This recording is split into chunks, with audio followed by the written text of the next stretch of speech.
जय हिंद। आज आप लोगों का जो मैथ क्लास है उसमें हम सम संख्या तक कवर कर चुके थे। ठीक है, सम संख्या के बाद अब आगे हमें लेकर चलना है विषम संख्या।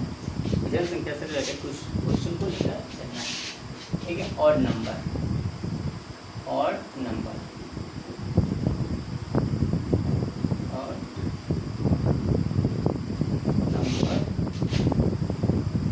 विषम संख्या। ठीक है, और नंबर यानी विषम संख्या।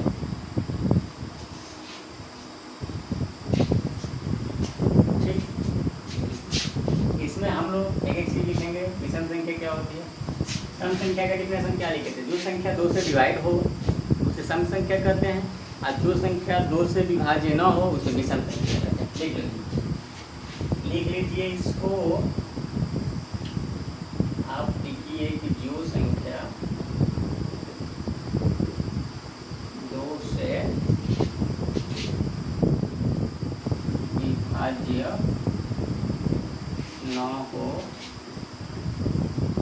उसे विषम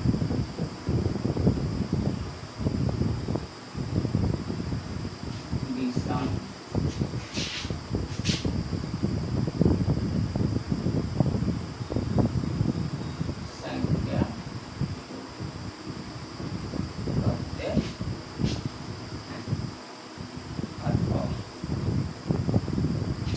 दूसरा डिफिनेशन कि वे प्राकृतिक संख्या जो 2 से विभाज्य न हो उसे विषम संख्या कहते हैं।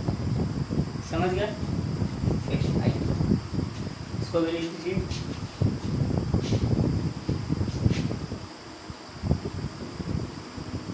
वे प्राकृतिक संख्या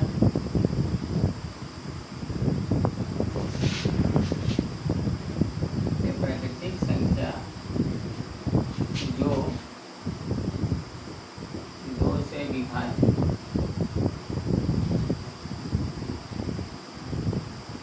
न हो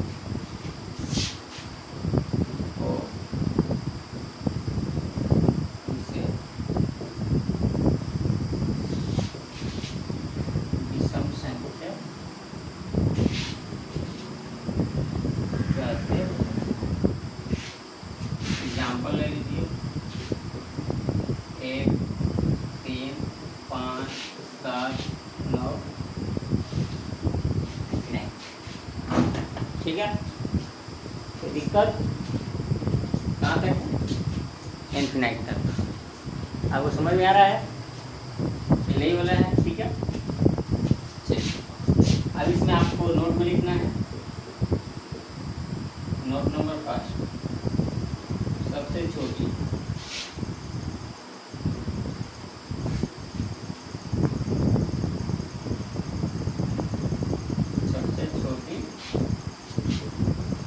विषम संख्या तो पता है 1। ठीक है, नोट नंबर 2,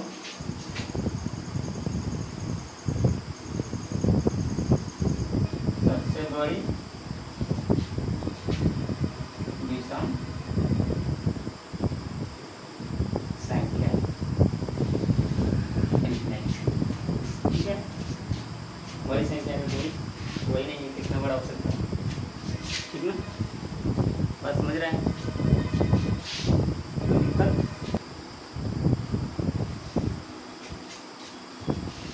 एक चीज़ और बता दीजिए कि विषम संख्या का अंतर कितना होता है?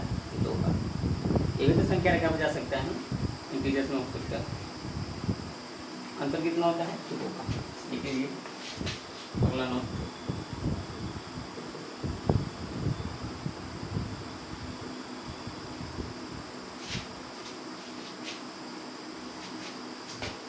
ऐसे लिखना क्रमागत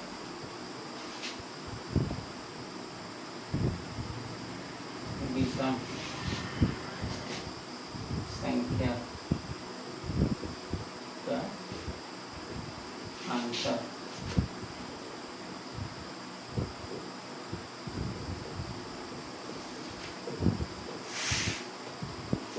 क्रमागत विषम संख्या का अंतर कितना होता है? 2 होता है। ठीक है, तो दिक्कत। चलिए अब इस पे हम आपको कुछ नोट पे ले चलेंगे और फिर भी क्वेश्चन करेंगे। Note number 4।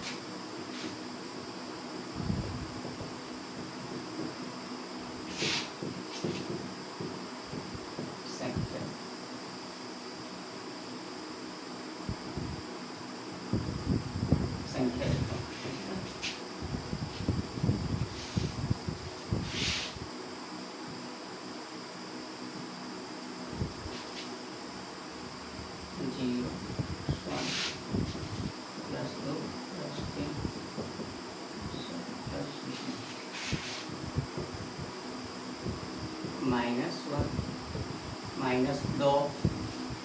ठीक है, आवाज जा रहा है कि नहीं जा रहा है?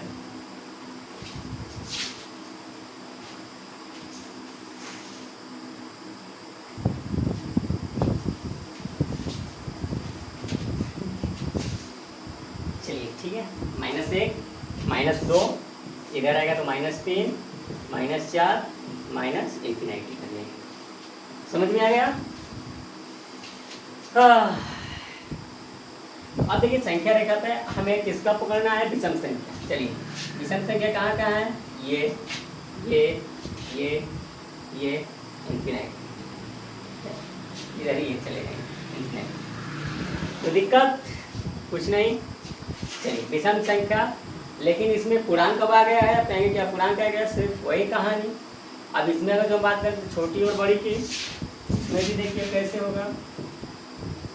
क्या होगा? सबसे छोटी विषम पूर्णांक की बात कर रहे हैं, -∞। अब सबसे बड़ी विषम पूर्णांक प्लस, बताइए अब समझ में आ रहा है आपको? क्यों? क्योंकि 1 3 5 7 कहाँ तक जाएंगे? इंफिनिटी तक। इधर माइनस में कहाँ तक जाएंगे? -1 -3 -8। पता है ना कि जो जितना बड़ा रहेगा माइनस में वो सबसे छोटा होता है, इसीलिए। ठीक है, अब क्वेश्चन बनाएं। बिल्कुल बनाएंगे।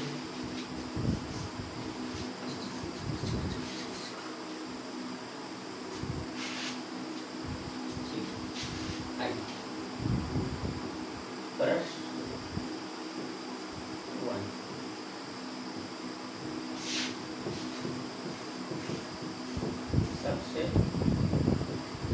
छोटी विषम संख्या है। ऑप्शन आपको दे दिया, 1 -1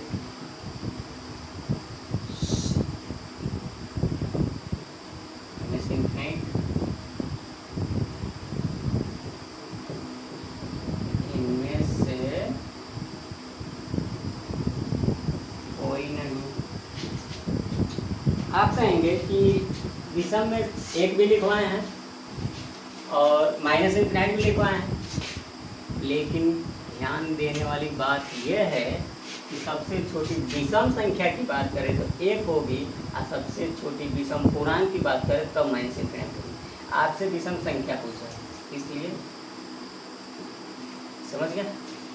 चलिए आगे, सबसे छोटे विषय को बना देंगे। पहला क्वेश्चन नंबर 2। हमें बनाने में टाइम नहीं लगेगा, आपको बनाने में टाइम लगेगा। लिख के फटाक से, सबसे छोटी विषम पूर्णांक। ठीक है, अब दूसरा के लिए आपको हटा रहे हैं। चलिए अब कौन होगा बताइए? सबसे छोटी विषम पूर्णांक। ठीक है, चलिए देखिए तो कौन होगा? ये होगा ना? चलिए और बनाया जाए। ऑप्शन हटाकर फिर ऑप्शन दे रहे हैं। अब तीसरा हमारा बन जाएगा। आप वीडियो रोक रोक कर पढ़िए आराम से, हम तो जल्दी जल्दी ही पढ़ेंगे। तीसरा, ठीक, तीसरा मैं A 5 B -1 C0 D A आ जाइए। आइए भाई, आपका इंतजार है। प्रश्न 3 का सॉल्व करिए। सबसे छोटी विषम पूर्णांक बताइए फटाक दे। पूर्णांक पूछा है ना, तो माइनस में आपको दिखे तो फटाक दे बताओ भाई वही है। 0 तो सम पूर्णांक होता है ना। चलिए ये तो होगा नहीं, ये होगा। विषम पूर्णांक में विषम संख्या होनी चाहिए, ये नहीं होगा। संख्या है, बड़ा है माइनस वाला छोटा होता है। ठीक है, तो दिक्कत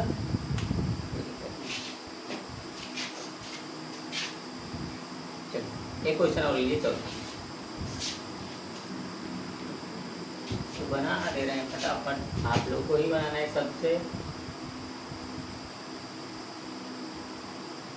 छोटिए बना है, लो बड़िए बनाते हैं।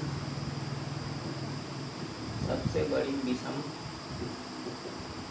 संख्या ऑप्शन वही रहेगा। ठीक है, आप लोग को भी गर्मी हो रही है क्या बहुत काफ़ी, इसीलिए पढ़ने का मन नहीं कर रहा है ना। हमें भी पढ़ाने को नहीं मन कर रहा है, लेकिन क्या करें, तुम लोग ऐसे फंसा ही दियो हमें। हमें नहीं समझ में आता है कि हम तुम लोगों को फंसाए हैं कि तुम लोग हमें फंसाए। गर्मी तो हो ही रही है, पूरा चेहरा पर गया, दाना दाना हो गया, सब चिनचिनाहट हो रही शरीर में। चलिए, सबसे बड़ी विषम संख्या इसमें देखिए। ठीक है, आप इनफिनाइट मत मांगे, तो संख्या पूछा है तो ये हो गया नहीं करेगा। ऑप्शन के हिसाब से चलिएगा। ठीक है, कंपोजिट नंबर क्या था? कंपोजिट नंबर, यौगिक या भाज्य संख्या। ठीक है, इसका पहले डिफिनेशन लेकर चलेंगे। यौगिक और भाज्य संख्या क्या होती है? देखिए, इसमें ये बताएंगे कि वे संख्या जिनका फैक्टर गुणनखंड जो होता है 2 से अधिक होता है, तो ये कंपोजिट नंबर कहलाती है। ठीक है, ये सम और विषम दोनों होती है। जैसे वे संख्या जो नहीं जिनका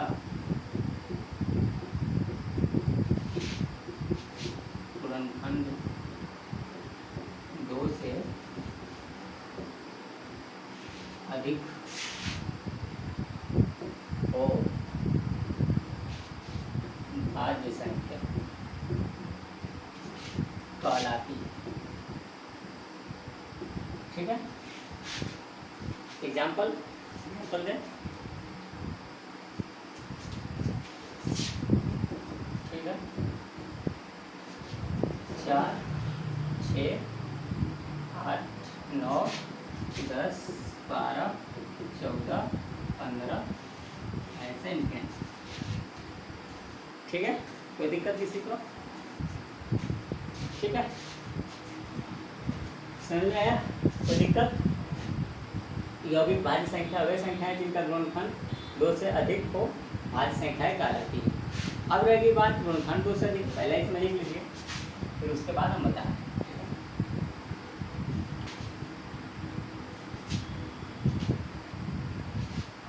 नोट में लिख लीजिए, फिर उसके बाद भाज्य भाज्य के बारे में बताएं। सबसे छोटी भाज्य संख्या 4। ठीक है, सबसे छोटी भाज्य संख्या 4, सबसे बड़ी भाज्य संख्या इनफिनाइट। अगला नोट,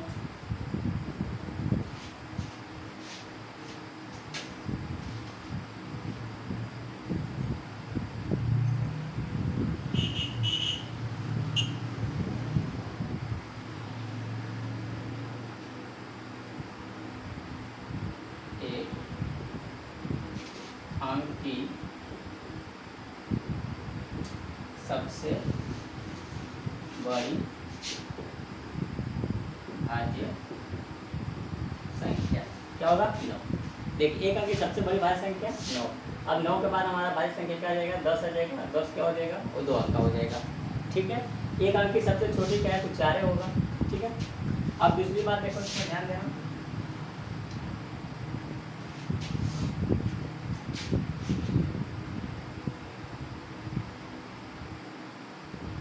सबसे छोटी विषम भाज्य संख्या 9। देखो विषम भी हो और भाज्य भी हो। देखिए भाज्य संख्या में दोनों आता है, सम और विषम दोनों। ये नहीं कि कोई सम आएगा, इसमें सम और विषम दोनों। ठीक है, सबसे छोटी विषम भाज्य संख्या कौन होगा 9।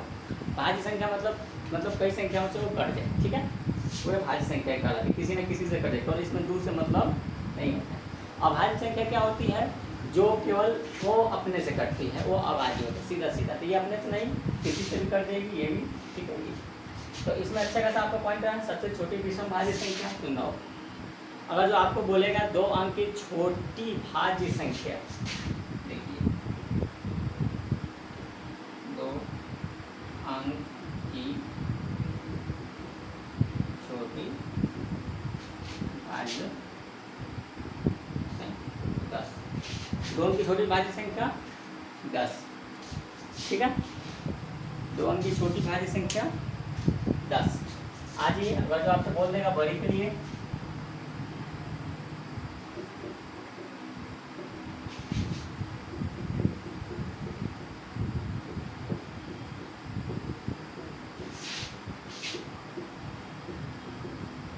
कौन होगा 99।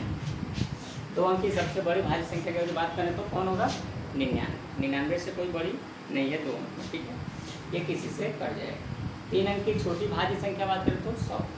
ऐसे आपको चलता है। ठीक है, एक नोट और लिख लीजिए, छठवां भाज्य संख्याएं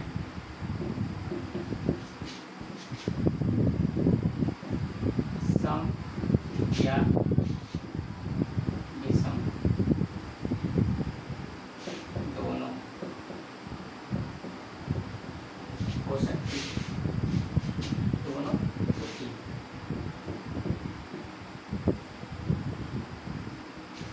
ठीक है, भाज्य संख्या सम और विषम दोनों, कोई दिक्कत कुछ नहीं। ठीक है, सम या विषम दोनों होती है। ठीक, कोई दिक्कत कुछ नहीं। आगे अब इसका हमें समझना है कि कौन भाज्य है कौन अभाज्य। ठीक है, फिर एक तरफ आप गुणनखंड ले लीजिए, एक तरफ आप गुणनखंड की संख्या।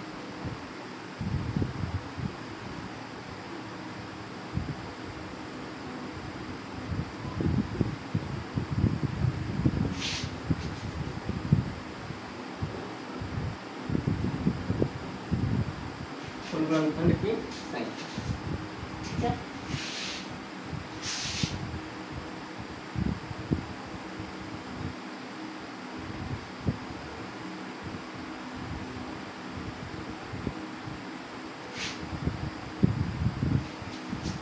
चलिए संख्या में लीजिए जैसे 1। ठीक है, संख्या में लीजिए 1, इसका गुणनखंड केवल 1 1 1 से कटेगा और किसी से नहीं कटेगा। 2 ले लीजिए, 2 1 से कटेगा, 2 से कटेगा, 3 1 से 3 से कटेगा ना, 4 1 2 4, 5 1 5, 6 1 2 3 6, 7 1 7। 8 किससे किसे कटेगा 1 2 4 8। 9 किससे किसे कटेगा 1 3 9। 10 1 2 5 10। 11 1 और 11 12 के लीजिए 1 2 3 4 6 12। ठीक है, 13 1 और 13 14 1 2 7 15, 1, 3, 5, 15। ठीक है, ये सब फैक्टर होते हैं, गुणनखंड होते हैं जो एक दूसरे का करते हैं, विभाजित करते हैं। समझ में आया? ठीक है, चलिए ध्यान दीजिए। आप लोग गर्मी तो बहुत है, इसीलिए आप लोगों का कम वीडियो भी बन पा रहा है। आगे देखिए क्या है, गुणनखंड की संख्या, कुल गुणनखंड की संख्या कितनी है? यहाँ पे 1, यहाँ पे कुल गुणनखंड की संख्या 2, 1 और 2, यहाँ पे कुल गुणनखंड की संख्या 2। ठीक है, यहाँ पे गुणनखंड की संख्या कितनी है? 3, 1, 2, 3, कुल गुणनखंड की संख्या बोलो। यहाँ पे गुणनखंड की संख्या कितनी है? 2, यहाँ पे गुणनखंड की संख्या 4, यहाँ पे 2, यहाँ पे 4, यहाँ पे 3, यहाँ पे 4, यहाँ पे 1, 2, 3, 4, 5, 6, यहाँ पे कितना है गुणनखंड की संख्या? 6, यहाँ पे कितना है? 2, और यहाँ पे 1, 2, 3, 4, और यहाँ पे 3, 4। ठीक है, ये गुणनखंडों की संख्या रहा। समझ रहे हैं आप लोग? कोई दिक्कत? कुछ नहीं। देखिए आपको बताया गया है जिन गुणनखंडों की संख्या 2 से अधिक हो वे भाज्य संख्या कहलाती है। जिन गुणनखंडों की संख्या 2 से अधिक को क्या कहलाती है? भाज्य संख्या कहलाती है। बताइए 2 से अधिक किसका है? 2 से अधिक ये है, 2 से अधिक ये और आएगा। और आप लिखे भी थे का 4 से, 4, 6, 8, 9, 10, 12, 14, 15 इंफिनाइट तक। समझ गए?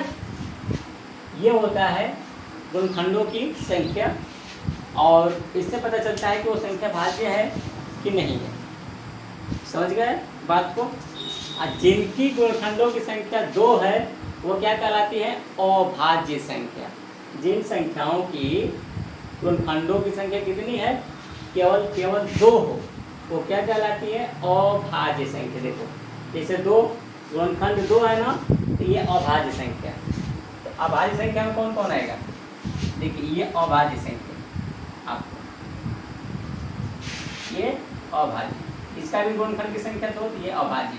देखो इसका 2 है तो अभाज्य, इसका 2 है तो अभाज्य, इसका 2 है तो अभाज्य, इसका 2 है तो अभाज्य। अब कहेंगे कि अभाज्य यही बता रहे, यही समझ लेंगे तो बेहतर रहेगा, क्योंकि अभाज्य केवल एक से कटता है और अपने से कटता है, वही संख्या अभाज्य होती है। वो कहा जाता है कि गुणनखंडों की संख्या केवल 2 होता है। अभाज्य संख्या का ये नियम है कि वो केवल अपने और एक से कटेगा। अभाज्य संख्या अपने से भी कटेगा, एक से भी कटेगा और किसी से कटेगा। समझ गए? अभाज्य संख्या अपने से भी, एक से भी और किसी से भी कट ही रहा है, देख ही रहे हैं सब ये। अच्छा एक ऐसा है कि ना इसका 2 को है ना 2 से अधिक है, केवल एक ही है। इसलिए कहा जाता है एक न तो भाज्य है न ही अभाज्य। समझ गए? एक न तो भाज्य है न ही अभाज्य। समझ में आया आपको? कोई दिक्कत तो नहीं हो रही समझने में? चलिए, एक न तो भाज्य है न ही अभाज्य। ये आप लोगों का रहा भाज्य और अभाज्य से नियम।